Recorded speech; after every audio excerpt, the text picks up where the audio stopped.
شعبان یہ رب کے قریب ہونے کا مہینہ ہے. سیدی غوث اعظم فرماتے شعبان میں 5 حروف ہیں، شین، عین، با، الف، نون. فرماتے شین سے مراد شرف، بزرگی، عین سے مراد علو یعنی بلندی، با سے مراد بر یعنی بھلائی، الف سے مراد الفت، نون سے مراد نور. اللہ اکبر. گویا اللہ کی رحمت اپنے بندوں کو جو عبادت کے لیے آتے ہیں یہ 5 برکتیں عطا فرما دیتا. مگر میرا سوال یہ ہے کہ آج 6-7 غالباً 8ویں شب آ گئی شعبان کی، ہماری زندگی میں کیا فرق آیا ہے؟ کیا روٹین چینج ہوئی ہے کہ یار شعبان آ گیا بھائی، اب تو آقا کا مہینہ آ گیا، اب تو اللہ کی طرف رجوع لانا ہے، ہماری رپورٹ پیش ہونے والی ہے. آپ کو پتہ ہے 15 شعبان کو اللہ کی بارگاہ میں ہماری رپورٹ، ہمارے اعمال نامے پیش ہوں گے. کس کو فکر ہے؟ آج کسی کو اسٹاک رپورٹ دینی ہو، ٹیکس رپورٹ بننی ہو، جناب آفس کی کوئی رپورٹ دینی ہو، امتحان آنے والے ہیں، رات بھر لوگ کام کر رہے ہیں یار رپورٹ بنا کے دینی ہے ورنہ مسئلہ خراب ہو جائے گا. لیکن کوئی ٹینشن، کوئی فکر کہ اللہ کی بارگاہ میں ہمارے اعمال نامے پیش ہوں گے. کچھ لوگ بالکل تیاری کر رہے ہوں گے، گوڈاؤن بھرنے کی تیاری کر رہے ہوں گے، بھائی رمضان آنے والا ہے، ذرا سامان خرید لو، مہنگا ہو جائے گا، فلاں آئٹم بنا لو، عید کی تیاری ہو. کچھ لوگ کاروباری لوگ رمضان میں زیادہ پیسے کمانے کی تیاری تو شاید کر رہے ہوں گے. مگر کیا ہم عبادت کے لیے تیار ہو رہے ہیں؟ کیا ہم نے اپنے معمولات تبدیل کیے؟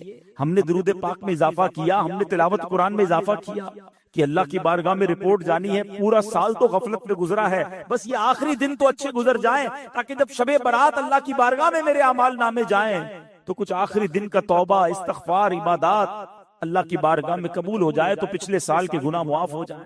امام غزالی فرماتے ہیں کہ آگ آج بھی بجھانے کے 2 ہی طریقے ہیں جو بڑے ریلائبل ہیں، یا تو پانی ڈال دو ورنہ مٹی ڈال دو، اسے کیا ہوگا؟ آگ بجھ جائے گی. امام غزالی کہتے ہیں جو بندہ وضو کرتا ہے، پانی نہیں تو تیمم کرتا ہے، یہ آگ یا یہ جو مٹی ہے نا جہنم کی آگ کو اس سے بجھا دے.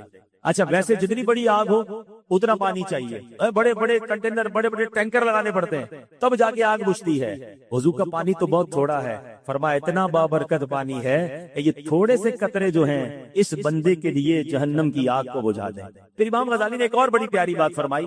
آپ فرماتے کہ وضو کے 4 فرض کیوں ہیں؟ اور بھی تو کوئی فرض ہو سکتا تھا. دیکھو یہ صوفیاء کرام کی حکمت بھری بات ہے. امام غزالی فرماتے 4 عذاب ہیں، وضو کے فرض کتنے ہیں؟ 4 ہیں. گویا رحمت الہی پکار رہی ہے، اے میرے بندوں وضو میں چہرہ دھویا کرو، قیامت کے دن چہرہ سیاہ نہیں ہوگا، تمہارا چہرہ چمکے گا. فرمایا اپنے ہاتھ دھویا کرو، تمہارا نامہ اعمال الٹے ہاتھ میں نہیں تمہارے سیدھے ہاتھ میں دیا جائے گا.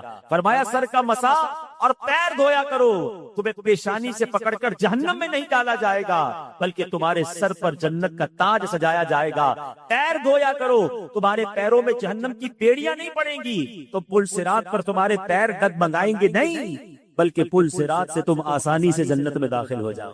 اللہ الرحمن الرحیم. الصلاۃ والسلام علیک یا رسول اللہ وعلی آلک واصحابک یا حبیب اللہ. الصلاۃ والسلام علیک یا نبی اللہ وعلی آلک واصحابک یا نور اللہ. پیارے پیارے اسلامی بھائیوں، منقول ہے کہ ایک شخص تھا، اس نے کسی کا قتل کرنے کے بعد اسے احساس ہوا کہ یہ تو بہت بڑی غلطی ہو گئی ہے، بہت بڑا گناہ ہو گیا.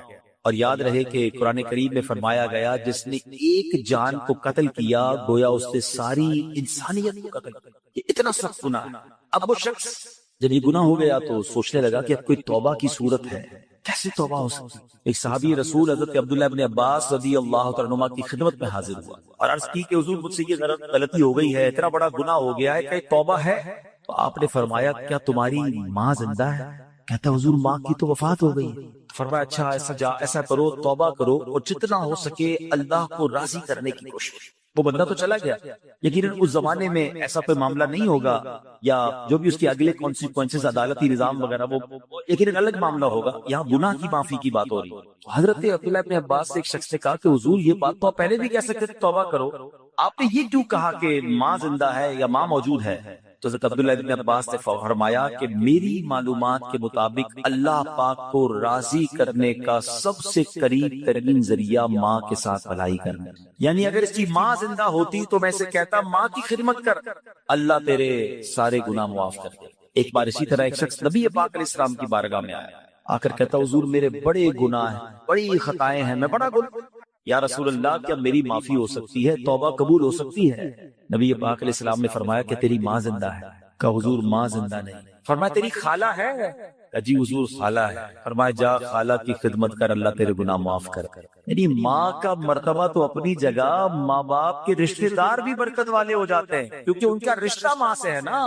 اب یہاں اگر بات سیکھنے کو کیا مل رہی ہے کہ گناہ کی معافی چاہیے، اللہ کی رضا چاہیے، جنت کا راستہ چاہیے، تو یہ ماں باپ کے قدموں سے ملتا ہے، یہ ماں باپ کی دعاؤں سے ملتا ہے، یہ ماں باپ کی رضا سے ملتا ہے۔ قرآن مجید فرقان حمید کا اگر مطالعہ کریں، اگر میں ایک سوال کروں آپ سب سے کہ قرآن پاک کی سب سے طویل سورت کون سی ہے، تو یقیناً آپ سب کہیں گے کہ سورہ بقرہ، ٹھیک ہے، سب سے بڑی سورت، ایک تو سب سے بڑی بھی ہے اور سورہ فاتحہ کے بعد سب سے پہلے وہی آ جاتی ہے۔ آپ امپورٹنٹ سمجھے نا، جب بھی کوئی اہم بات کرنی ہوتی ہے اس کو پہلے کیا جاتا ہے، اس کو سٹارٹ میں کیا جاتا ہے، اس کو شروع میں کیا جاتا ہے۔ طویل سورت بھی ہے اور رائٹ آفٹر سورہ فاتحہ وہی سورت ہے۔ اب سورہ بقرہ کا میسج کیا ہے؟ پہلے تو یہ سمجھ لیں، بقرہ کہتے ہیں گائے کو، عربی میں بقرہ گائے کو کہتے ہیں۔ اس میں گائے کا واقعہ کئی بار آپ نے سنا ہے، اس لیے میں طویل نہیں سناؤں گا، مگر اس کی کچھ ہائی لائٹس کہ ایک بچہ تھا جس نے ماں باپ کی خدمت کی، اس کے والد نے، ایک اتنا امیر آدمی نہیں تھا اس کا والد نیک تھا، پرہیزگار تھا، بچے کی اچھی تربیت کی، اور ایک بچڑا گائے کی ایک بچہ چھوڑ کر انتقال ہو گیا۔ اللہ سے دعا کی، اللہ اس بچے کو میرے بیٹے تک پہنچا دینا، بیٹا ابھی چھوٹا ہے، بڑا ہو جائے تو یہ امانت اسے مل جائے۔ اب کیسے ایک طویل واقعہ ہے کہ اس بچے کو یہ گائے بھی مل گئی اور ماں کی خدمت کرتا تھا، اور ماں نے دعا دی اور اللہ نے کرم کیا کیا کہ وہ گائے جو ہے دنیا کی سب سے مہنگی گائے بن گئی، سونے کے وزن کے مطابق اس گائے کو بیچا گیا۔ واقعہ طویل ہے، اس کی تفصیل آپ پڑھیں گے، لیکن میں جو ہائی لائٹ کرنا چاہ رہا ہوں، قرآن نے پہلے ہی واقعے میں درس کیا دیا کہ ماں باپ کا ادب کرنا ہے، ماں باپ کی خدمت کرنی ہے، ماں کی دعائیں لینی ہے۔ صرف سورہ بقرہ کے میسج سے پتہ کیا چل رہا ہے کہ کتنا امپورٹنٹ ہے والدین کی خدمت، کہ قرآن پاک کی سب سے بڑی سورت کا پہلا میسج یہی ہے، اور اس پہ اور بھی میسجز ملتے ہیں۔ اس والد نے بہت بڑی رقم نہیں چھوڑی، اپنے بچے کی اچھی تربیت چھوڑی، حلال تھا مگر تھوڑا تھا، بچہ نیک بنایا نا، اپنا سرمایہ بچے کی کریکٹر بلڈنگ پہ لگایا، بچے پر خرچ کر کے اس کو بگاڑا نہیں، اور تھوڑے پیسے حلال کو چھوڑ کر گیا۔ اللہ نے ان تھوڑے پیسوں میں ایسی برکت ڈالی کہ بچہ اس زمانے کا ملینر بن گیا۔ یہی بات ہم سب نے سیکھنی ہے، جن کے بچے، جن کے والدین ہیں۔ ہم بچوں پر انویسٹمنٹ کرتے ہیں، مال کی، ڈگریاں دلا دو، دنیا دکھا دو، کاروبار سکھا دو، نہیں کہتا یہ نہیں کرنا چاہیے، جائز طریقے سے کرے، نو پرابلم، مگر بیسٹ انویسٹمنٹ یہ ہے کہ اس کو اچھا مسلمان بنا دو، اچھا انسان بنا دو، اللہ کا فرما بردار بنا دو، یہ انویسٹمنٹ ہے۔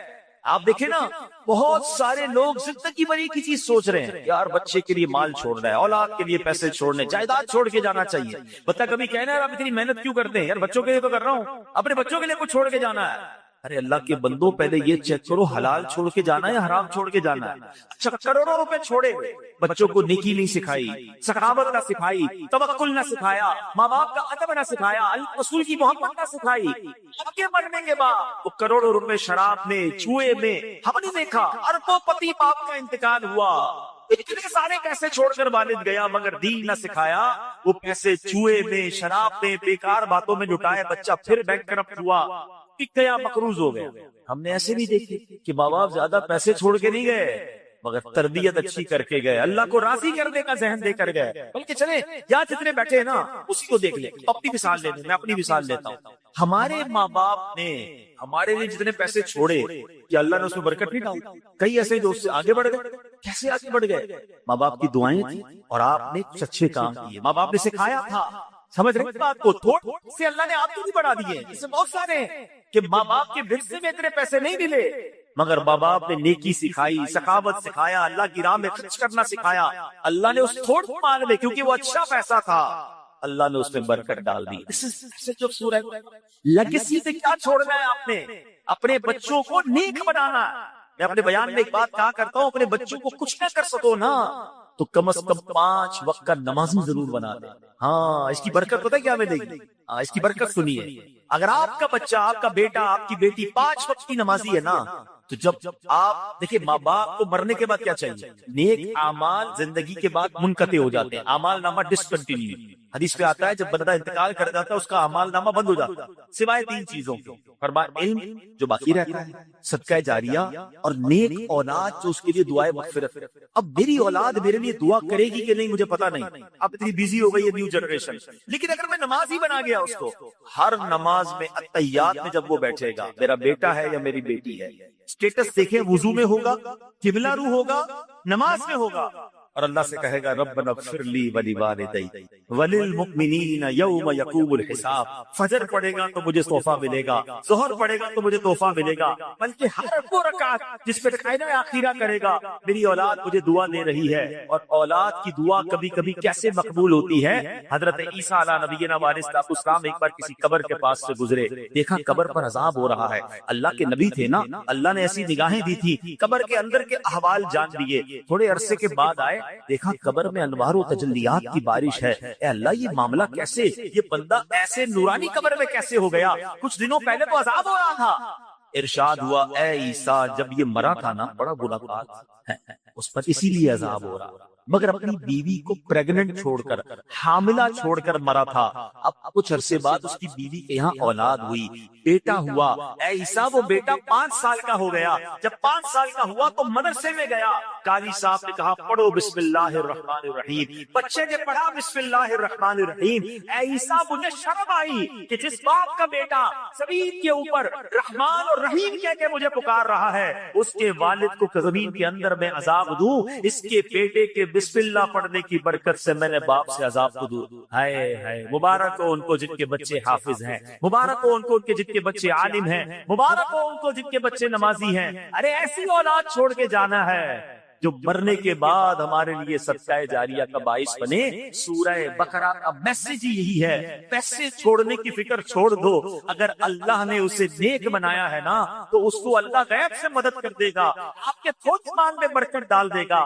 کی اسٹرگل اس کے لیے مال چھوڑنے کی کرتے ہیں، اس سے زیادہ کوشش کریں کہ اس کی اچھی تربیت کر کے جائیں۔ اب قرآن کی بات ہو رہی ہے، ہم نے ماں باپ کا ادب کرنا، رب نے قرآن میں جیسے سورہ بقرہ کی ہم نے بات سنی، ایک بار نہیں قرآن میں 6 بجا والدین کے ساتھ اچھا سلوک کرنے کا درس دیا گیا۔ اللہ قرآن میں فرماتا ہے وَبِالْوَالِدَيْنِ إِحْسَانًا، ترجمہ کنزُ العرفان، اور ماں باپ کے ساتھ بھلائی۔ اچھا قرآن پاک کا ایک بڑا خوبصورت اسلوب ہے، بہت پیارا اسٹائل ہے، یہ مقامات ایسے ہیں جہاں اللہ نے اپنی عبادت کا درس دیا، ساتھ ہی اس کے بالکل لگو لگ اللہ نے والدین کے ساتھ نیکی اور بھلائی کا حکم ارشاد فرمایا۔ ایک آیت میں فرمایا وَقَضَىٰ رَبُّكَ أَلَّا تَعْبُدُوا إِلَّا إِيَّاهُ وَبِالْوَالِدَيْنِ إِحْسَانًا، اور تمہارے رب نے حکم فرمایا کہ اس کے سوا کسی کی عبادت نہ کرو اور ماں باپ کے ساتھ اچھا سلوک کرو۔ 21ویں پارے میں فرمایا انشکر لی وَلِوَالِدَيْكَ، کہ میرا اور اپنے والدین کا شکر ادا کرو۔ ایسا کئی مقامات پر ہے، اللہ نے اپنی عبادت کا ذکر کیا، رائٹ آفٹر اللہ نے والدین کے ساتھ بھلائی کا، والدین کے ساتھ شکر کا، والدین کے ساتھ اچھا برتاؤ کرنے کا حکم دیا ہے۔ میرے پیارے اسلام، اس کی وجہ کیا ہے؟ ریزن سمجھنا ہے نا کہ اللہ نے بالکل اس کے ساتھ کیوں بیان فرمایا۔ مفتی احمد یار خیر ندوی علیہ رحمت الرحمان اس کی 2 وجہ بیان فرمایا، کہتے ہیں پہلی تو یہ کہ ماں باپ فیض الہی کا پہلا واسطہ ہے، ہاں یعنی بندے کو اللہ پاک کی جو بھی نعمتیں حاصل ہوتی ہیں وہ پیدائش کے بعد ملتی ہیں، یعنی میں پیدا ہوا تو سب کچھ مجھے ملا نا، میں پیدا ہی نہ ہوتا، میرے ماں باپ نہ ہوتے تو میں پیدا ہی نہ ہوتا۔ آج میں دنیا میں ہوں کس کے سبب سے ہوں؟ ماں باپ کے سبب سے ہوں۔ اچھی صورت ہے، دولت ہے، عزت ہے، شہرت ہے، رزق ہے، نعمت ہے، سانس ہے، واٹ ایور، مجھے اللہ کی نعمتیں ملی جب میں دنیا میں آیا، تو ماں باپ واسطہ ہیں کہ اس کے ذریعے میں دنیا میں آیا، تو سبحان اللہ یہ ساری نعمتیں ملنے کا ایک واسطہ تو والدین اس طرح ہو گئے۔ دوسری بات مفتی صاحب فرماتے ہیں کہ ماں باپ کی جو ہم پر احسانات ہوتے ہیں نا، جو انعامات ہیں، ان انعامات اور احسانات میں ایک بڑی خوبصورت مشابہت اللہ پاک کے احسانات کے ساتھ۔ اب وہ کیا ہے؟ اللہ پاک اپنے بندوں کو پالتا ہے، نعمتیں عطا فرماتا ہے، بارش برستی ہے، پھول کھلتے ہیں، سبزے اگتے ہیں، دانے لگتے ہیں، اناج بنتا ہے، یہ سارا نظام زندگی اللہ پاک نے بنایا کس کے لیے؟ اپنے بندوں کے لیے۔ کیا معاذ اللہ اس میں اللہ کی کوئی لالچ؟ اللہ کو ہم سے کچھ چاہیے؟ بے لالچ عطائیں ہیں نا اس کی۔ اللہ نے قرآن میں فرمایا ما اريد منهم من رزق وما اريد ان يطعمون، ان اللہ هو الرزاق ذو القوۃ المتین. ترجمہ کنز العرفان، میں ان سے کچھ رزق نہیں مانگتا اور نہ یہ چاہتا ہوں کہ وہ مجھے کھانا کھلائے، بے شک اللہ ہی بڑا رزق دینے والا، قوت والا، قدرت والا. اللہ بانٹتا ہے، اللہ عطا کرتا ہے، اللہ کو ہم سے کوئی طلب نہیں، یہ اللہ کی شان ہے. مگر اللہ نے ماں باپ کو کیسا بنایا ہے کہ ماں باپ بچے سے لالچ نہیں کرتے. ماں باپ کو کوئی لالچ نہیں ہوتی کہ اس کو کھلائیں پلائیں، اپنے پیٹ کاٹ کے اس کو بڑا کریں، اس کو سردی گرمی سے بچائیں، اس کو جناب دوائیاں دلائیں. بعض اوقات بچے بڑے ہو کر کوئی ماں باپ کی خدمت نہیں کرتے. لوگ ہو سکتا ہے کسی کے ذہن میں خیال آئے کہ جناب آج کل تو ماں باپ بچے کو اس لیے پالتے بڑا ہو کے کما کے دے گا.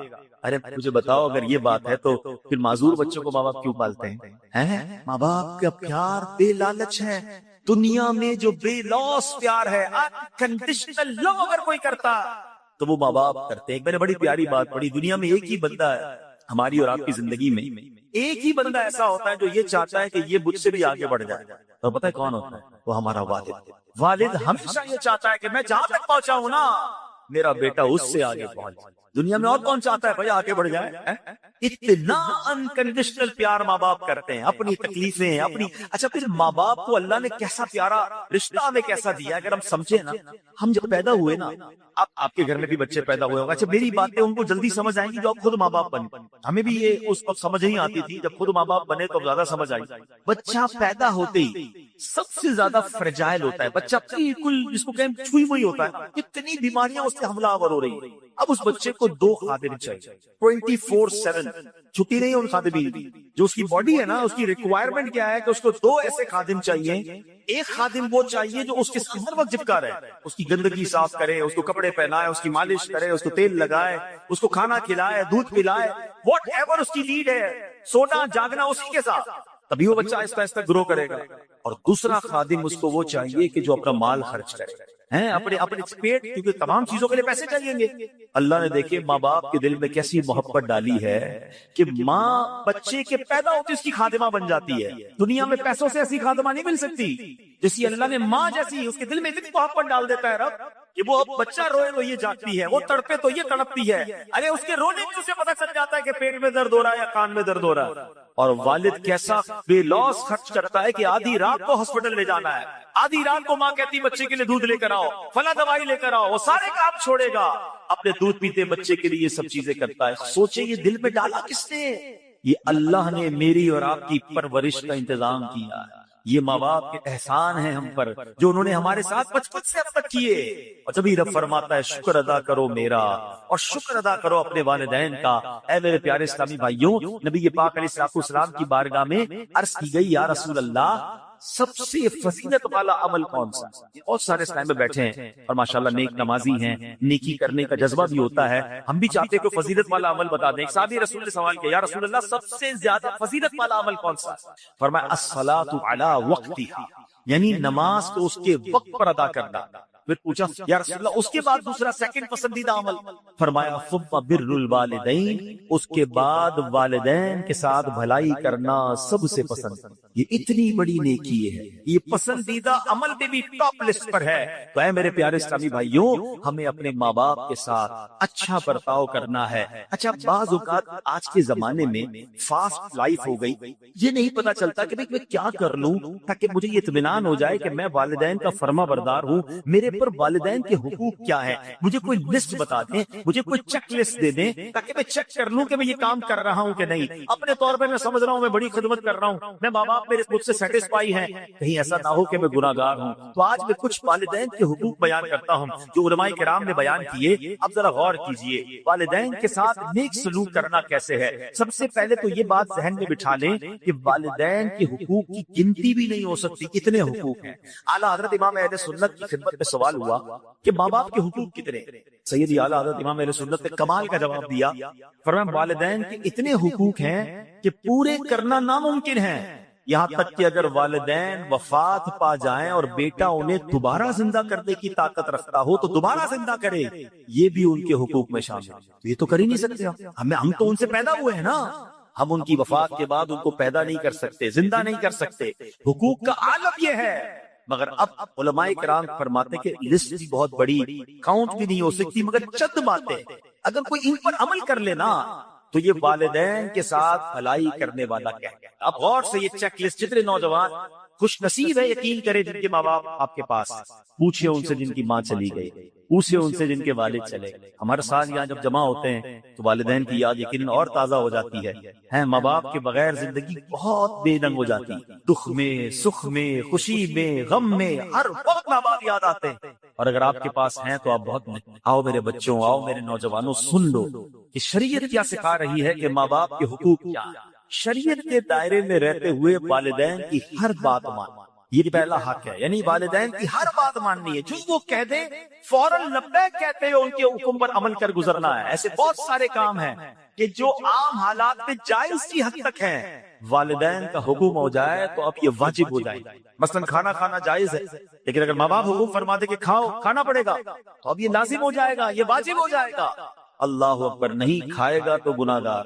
حلال کام تھا، جائز تھا، ماں باپ کا حکم آ گیا، اب نہیں ٹال سکتا۔ باہر شریعت میں ہے کہ بیٹا پردیس میں ہے، ابراڈ ہے، والدین اسے بلاتے ہیں تو آنا ہوگا۔ فون کر کے خط لکھنا کافی نہیں، یوں ہی والدین کو اس کی خدمت کی عادت ہے تو آئے بھی اور آ کر خدمت بھی کرے۔ یہ ہے ماں باپ۔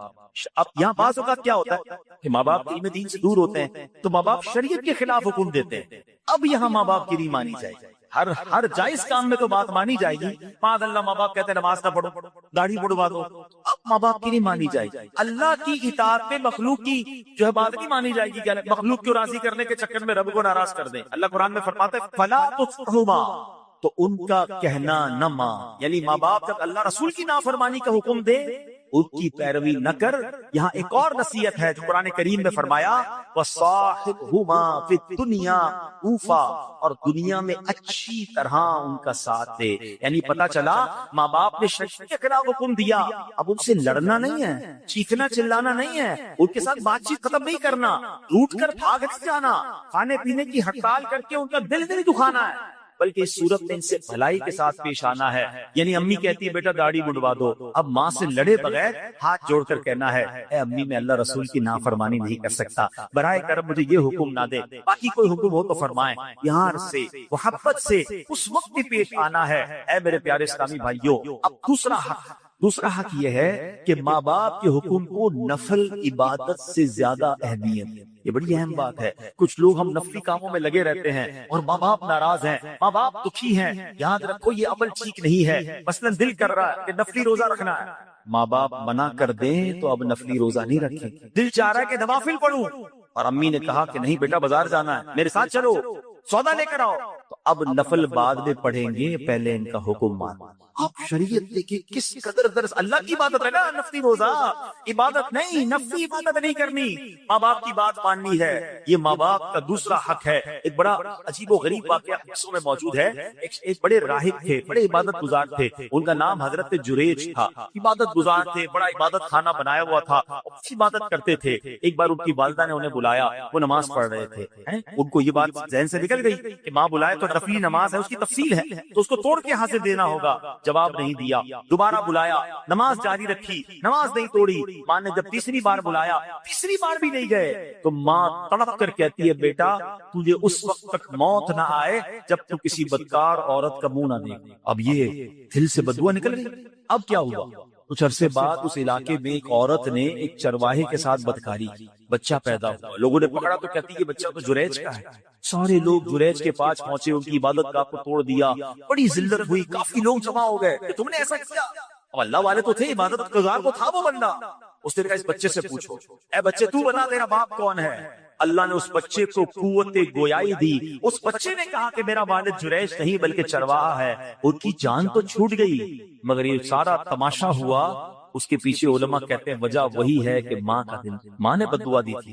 اچھا یہاں ماں باپ کے لیے بھی ایک درس لے دیجیے۔ اگر ماں باپ مجھے سن رہے ہیں، کبھی کبھی غصے میں آ کر بچوں کو بددعا نہ دیا۔ ہاں ماں کی دعا بھی لگتی ہے، اس کی بددعا بھی لگتی ہے۔ غصے میں آ کر کہہ تو دیتے ہیں، بعد میں پریشان آپ نہیں ہونا ہے۔ آپ کے بچے کے ساتھ کچھ برا ہو گیا تو آپ چاہتے تو نہیں تھے، غصے میں کہا ہے تجھے کیڑے پڑے۔ دیکھا یہ موسیٰ سے پوچھے کوئی، آنکھ والوں کی ہمت پہ لاکھوں۔ تو اللہ نے اپنے حبیب علیہ الصلوۃ والسلام کو یہ شان اور یہ مقام عطا فرمایا۔ سبحان اللہ، قربان شان و عظمت پر۔